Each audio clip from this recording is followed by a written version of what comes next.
Keepsakes by Ingrid, and welcome to my creative studio. At the request of many, I have decided to make a tutorial to show how this card is done. This is a surprise pop-up card, and it uses the Karen Berniston surprise pop-up ball, which many of you already own. In this tutorial, I will just be showing you how to make the card itself, not the shaker box, or how to use the pop-up ball. So the video will take too long, I decided to make 2 or 3 different parts to this card. So on today's video, we're just gonna do the base card. So to start, it's pretty simple. I know many of you think this card is really complicated. It is not. You just need 2 pieces of cardstock, 6 inches long, 6 inches tall by 9.5 inches long, and we're gonna score them at 3 inches and 3.5 inches.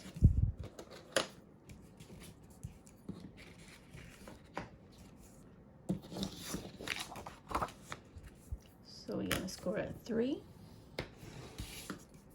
and at 3.5. And then we're gonna do the same with the other one. Turn it around. We're gonna score at 3 and 3.5. So we have 2 pieces that are exactly the same. All right. Now we're gonna fold them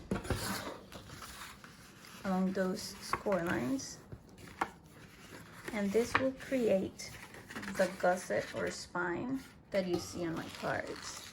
That will give you enough space to fit the shaker box in there, along with the surprise pop-up ball. And we'll do the same to the other one. Fold along the score lines, and once you have that, it should look like this. 2 pieces like that. You're gonna mount and overlap the 6-inch by 6-inch piece on top of the other one. So that will give you a sturdy base to put your pop-up ball and the frame.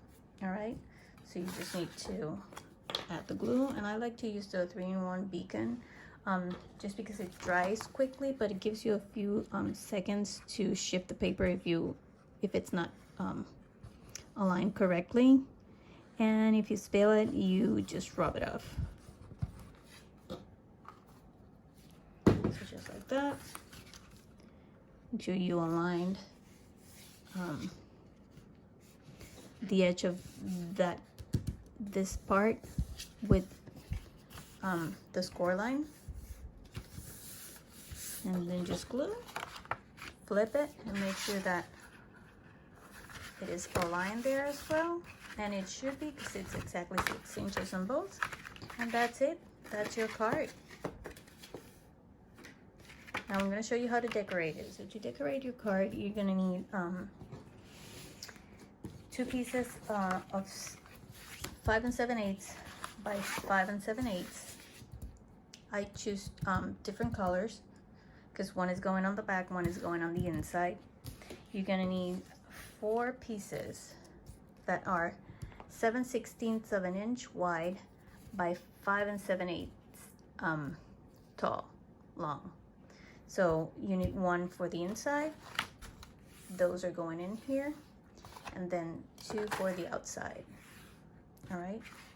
And again, I use different papers just to play it up. And then you're gonna need 2 7/8 by 5 7/8, and then 2 more in a different color, 2 7/8 by 5 7/8. This will be the front of your card and the inside side. Okay, now let's assemble it. Let me make sure I get the, okay. So I'm gonna use these colors because I'm gonna use this shaker box on the inside. And like I said, I'm gonna do a separate video for the shaker box. Okay, so let's start assembling it. You just glue these, and this is just for any card. If you want to make this card smaller, then just adjust the size of your card to make sure that these two front parts, these two, are the same length as your back. That's all. So if you want to make a 5x5 card, then you do 2.5 and 2.5.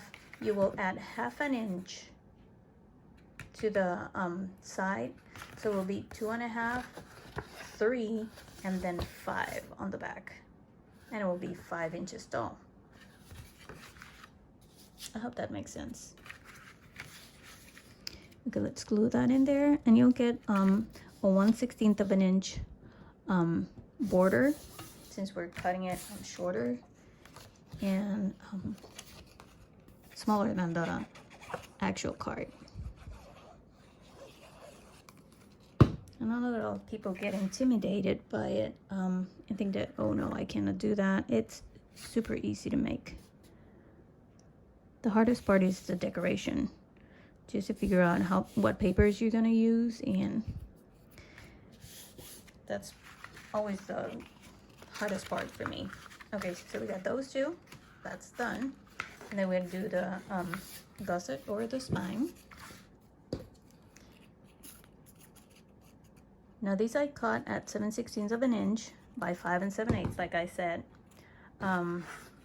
You can cut them a little bit smaller if you find that they're a bit too big for it, but it should work perfectly. Then we'll do the other side.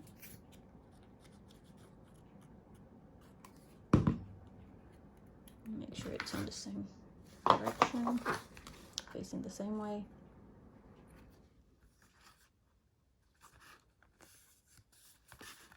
Like that, and then we'll do the back.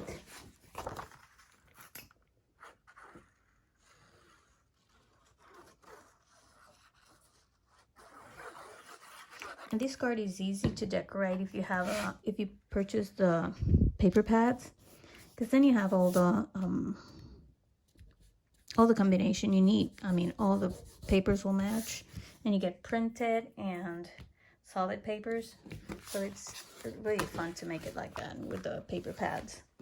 I was just doing this as a request from a customer, so I had to match. She wanted magenta and teal, so I had to come up with solid papers and then decorate it to make it fancier on the inside, because I didn't have any printed paper that matched these colors and that matched the graduation theme as well. So let's go ahead and glue the ones on the inside, same as we did on the outside.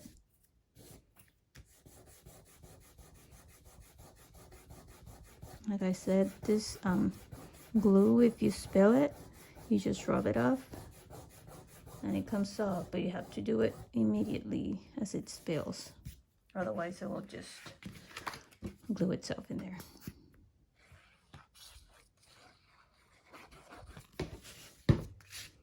I try to go fast because I did another video and it was just too long and it wouldn't upload. So you can just pause and do it on at your pace. If I'm going too fast, I apologize. And then let's do the center.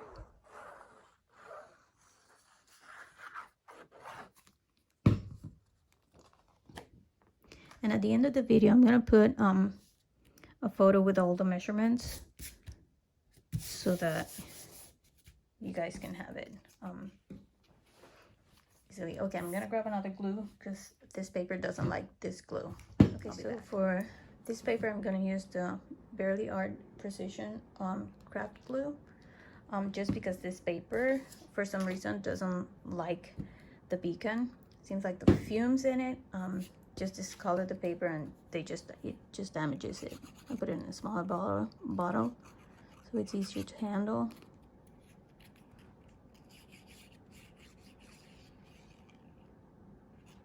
And these little bottles I got off of Amazon, I think.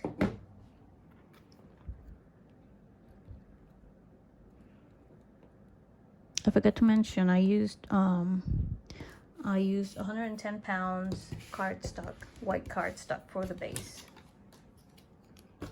Okay, and then let's just glue the other one. And once we do that, we'll be done with decorating our card. We just need to do the belly band. That will be our closure.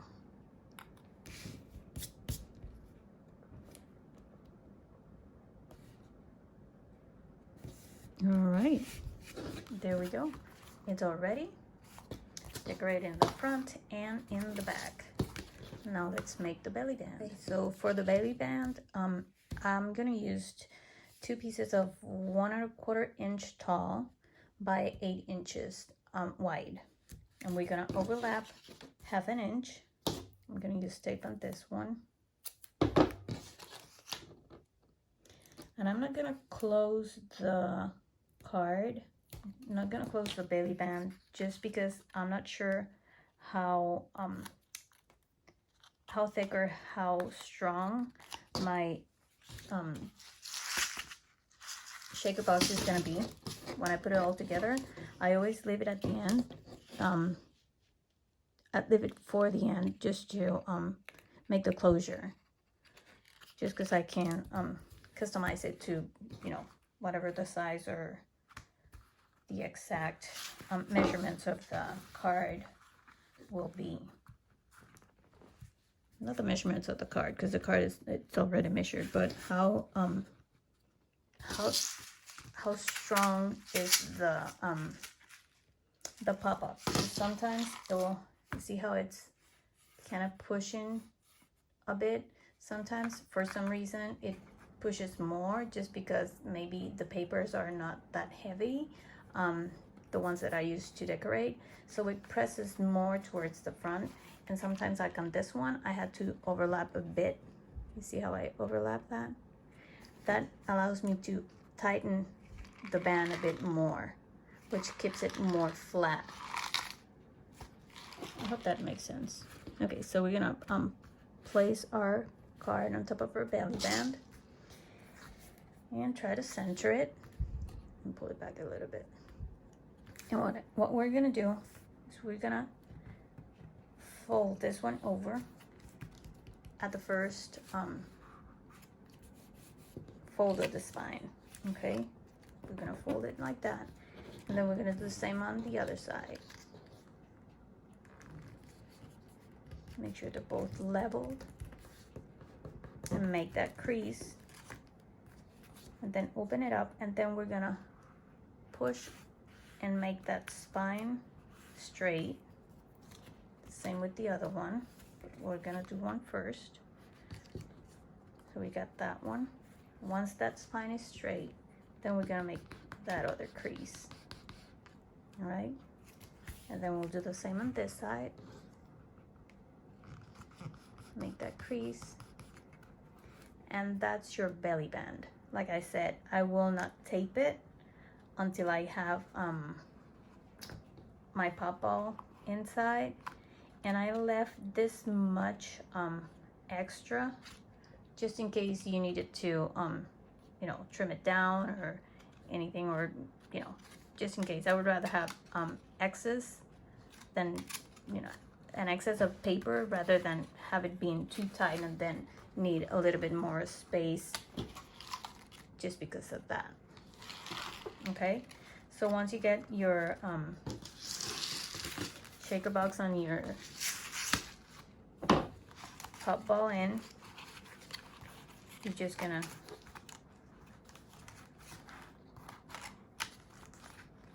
center it, and then determine how much you want to cut from that excess, and then just glue or tape. And then of course you're gonna cover that seam with your embellishment over there. All right, I hope this makes sense. If you have any questions, please let me know, and as always, please follow me on Facebook, on Instagram, and TikTok at Keepsakes by Ingrid. Thank you so much for watching. Bye.